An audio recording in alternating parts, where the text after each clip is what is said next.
Back in 2014, AMD released this, the Athlon 5350 onto the AM1 platform, which was essentially marketed as a mobile chip which was ported over to the desktop class for cheap and easy computing. But 6 years later, are these little low-cost chips still worth it?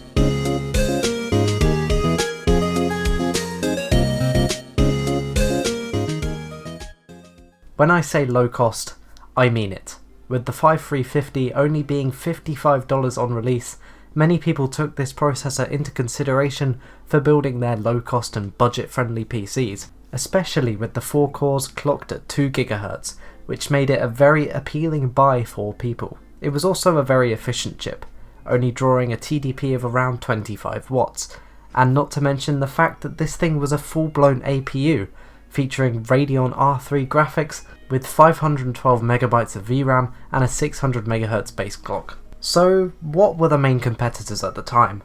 Well, over on Team Blue, Intel that is, they had just released their Bay Trail line of system-on-chips, which fell into the same range as the AM1 platform.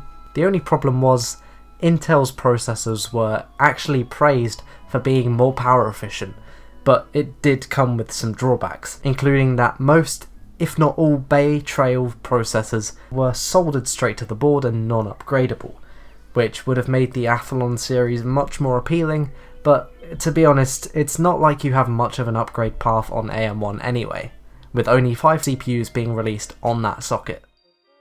So, with all the technical specs out the way, it's time to jump into the benchmarks.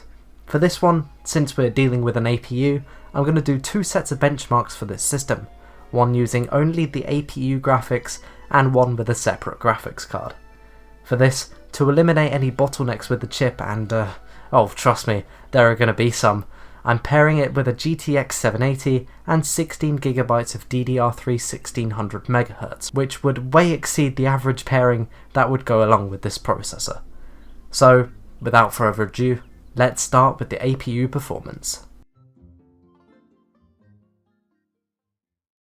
Starting off, we have BeamNG Drive running at 480p lowest settings and pulling off an average of 14 FPS, which is not great, and the game did not run well on this CPU, nor the APU in general. In terms of CSGO, well, the experience could have been better. Running at 800x600 lowest settings, we actually pulled off an average of 37 FPS, which doesn't sound bad on paper, but our frame times were all over the place and it just created some really bad stutters which you do not want in a competitive game like CSGO. Counter-Strike Source benchmark ran perfectly fine, running at 1080p high settings where we pulled off an average of 62 FPS, and overall there was nothing to report. Euro Truck Simulator 2 was, well, interesting. At first I ran at my normal settings of 1080p Ultra, not expecting it to work, and well, it didn't run very well at all, pulling off an average, minimum and maximum of 5 FPS. Yes, we actually pinned ourselves to exactly 5 FPS the whole time.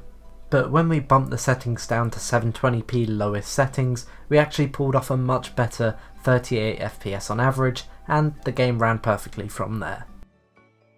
Next up we have good old GTA 5, running at 480p normal or lowest settings, where we actually had to use the tried and tested method by Budget Builds Official of removing shadows, which made the game run at 28 FPS, and overall, well, while we did experience a few graphical glitches in the department of, well, not loading in, overall, other than that, it was fine, and it was actually decently playable. Next up, Left 4 Dead 2, where we ran at 720p lowest settings and pulled off an average of 26 FPS. Overall, the game did run okay, but the only times where our FPS tanked was obviously when there was a lot going on screen, as expected. Next up, Mud Runner, where we did some off-roading at the 1024x768 resolution and lowest settings, and we actually pulled off a pretty decent 36 FPS, and overall for a CPU intensive game, it ran fine. And to finish us off, Project Cars running at 1920 by 1080, lowest settings, and we pulled off an average of 8 FPS. Yes, a whole 8 glorious frames per second. No, it won't run at 1080p, and well, that's not really a surprise for such a cheap CPU. And now it's time to throw in a GTX 780 into the mix and see how well this system performs. So, starting off in BeamNG Drive, where we ran at 480p lowest settings again, and we actually didn't see that much of an improvement, pulling off an average FPS of 16 with lows of 0 and maximums of 30, and overall the game wasn't playable, as not a surprise because this game is very CPU bound. Moving over to CSGO, we once again see that the results don't really change at all, and once again that's because it's really limited by the CPU. But the game was still playable. We did pull off an average of 38 FPS, and well, the experience was fine for what we wanted to do. Next up, the Counter-Strike Source benchmark running at 1080p high settings, where we pulled off an average of 153 FPS, which is a big step up over the APU Performance, where we only reach those 60 FPS regions. So overall, Counter-Strike Source, all good.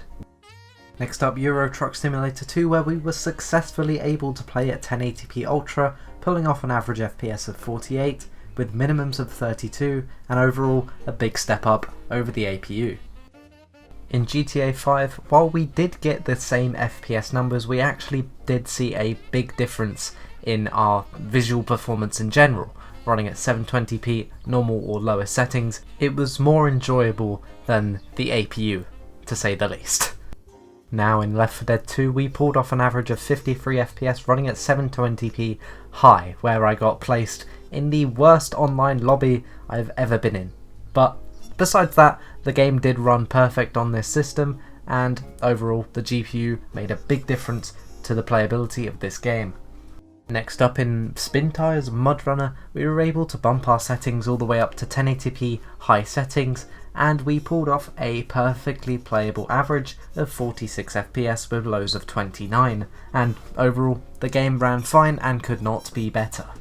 And finally, Project Cars, where we ran at 1080p medium settings and pulled off a perfectly playable average of 40 FPS, and it was much better than the 5 we were getting on the APU. But overall, this was perfect.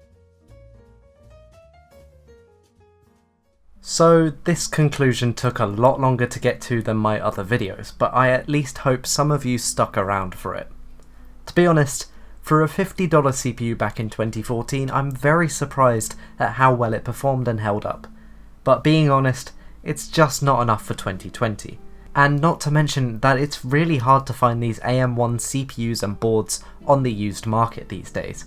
Not because they're rare, but rather because people genuinely don't want them, causing sellers to just junk them instead of reselling them. Which is actually how I got my board. It came free as the CPU had some bent pins, which I ended up repairing. But if you have one of these AM1 CPUs yourself, then it will make a nice and cheap web browsing PC and can easily handle HD streaming, to create a small and plenty powerful home theatre PC. Thank you all for watching. I hope you found this video informative and I hope you enjoyed, and I'll see you in the next one.